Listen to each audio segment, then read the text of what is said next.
Desde a época do cristianismo primitivo, que se desenvolveu sob as ruínas do Império Romano, que os cristãos rezavam por seus mortos, em especial pelos mártires, onde estes frequentemente enterrados nas catacumbas subterrâneas da cidade de Roma.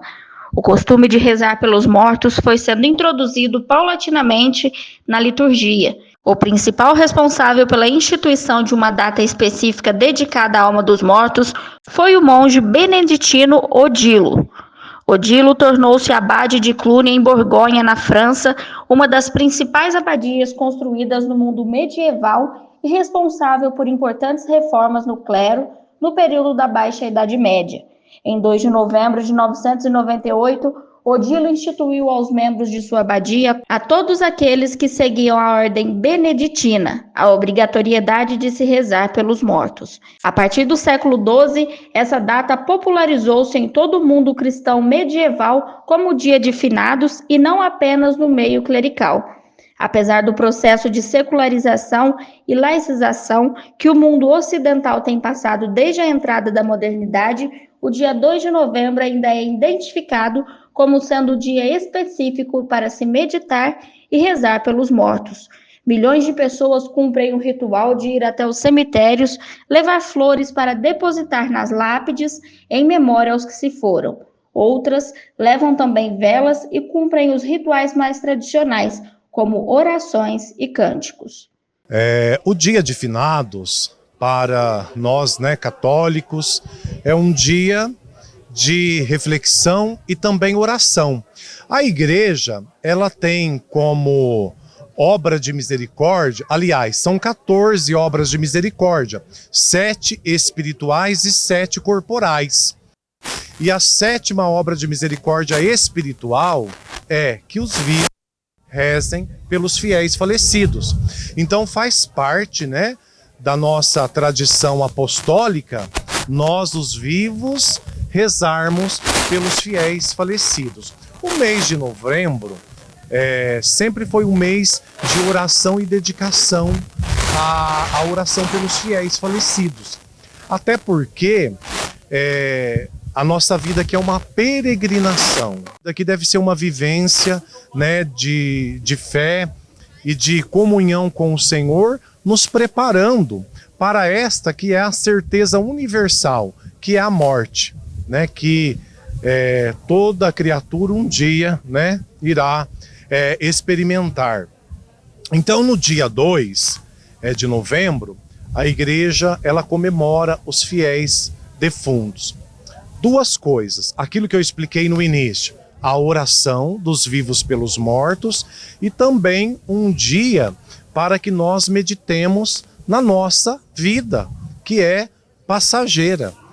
Então, estamos aqui por graça de Deus, é Deus o autor da nossa vida que nos deu esse dom precioso, então devemos nos preparar para o nosso encontro com Ele, pensando também na nossa vida, na passagem da nossa vida. Isso nos ajuda, de certa maneira, a criarmos um espírito de vigilância e também de prudência. Como viver com o luto? O luto é um processo. Cada pessoa tem uma maneira, Porque assim, principalmente quando nós pensamos na questão da passagem, de alguém querido. Quando a pessoa está enferma e nós acompanhamos ali, todo o processo, de certa forma isso vai preparando a pessoa. Aquilo que eu dizia na pergunta anterior, a oração dos vivos pelos mortos. Isso nos aproxima. Até dentro do rito, da Santa Missa, nós temos um momento prescrito ali em que nós fazemos a memória dos fiéis defuntos, dos fiéis falecidos. Então é uma maneira de nós cultuarmos, não a morte, mas a certeza da ressurreição. E uma maneira também de nos aproximarmos dele. Santo Agostinho ele tem um pensamento muito interessante quando ele fala da experiência da morte, que meio que não está em primeira pessoa, meio que assim, para a pessoa não chorar, ela não está longe daqueles que ela deixa aqui, mas só passou. Como se imaginássemos uma casa e a pessoa estivesse em outro cômodo, está perto, mas ao mesmo tempo não pode vir para cá, né? Tá muito próximo ali da pessoa. Então é isso que a fé da igreja nos dá como garantia, né?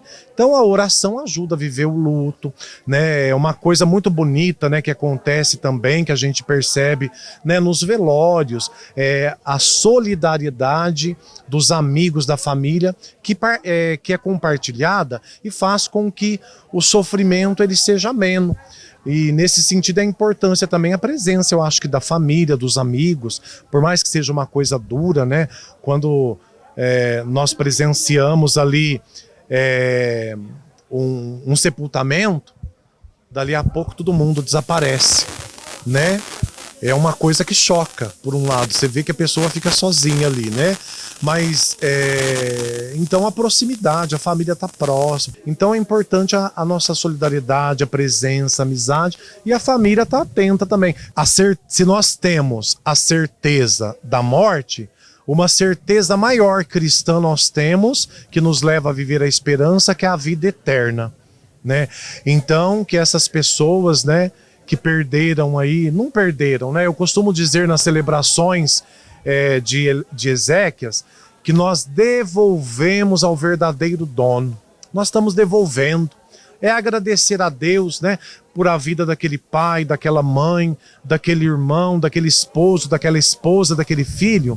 Agradecer a Deus pela convivência, né, que teve, pelos ensinamentos, porque as pessoas permanecerão vivas para sempre, na memória do nosso coração, né? Então, rezar. Rezar, né, pedindo realmente a Deus que nos fortaleça, porque a vitória que vence o mundo é a nossa fé. Aqueles que amamos não perdemos, devolvemos a Deus, na certeza que nós vamos também caminhando para um dia fazermos a experiência que eles fizeram, né, que é a experiência da morte.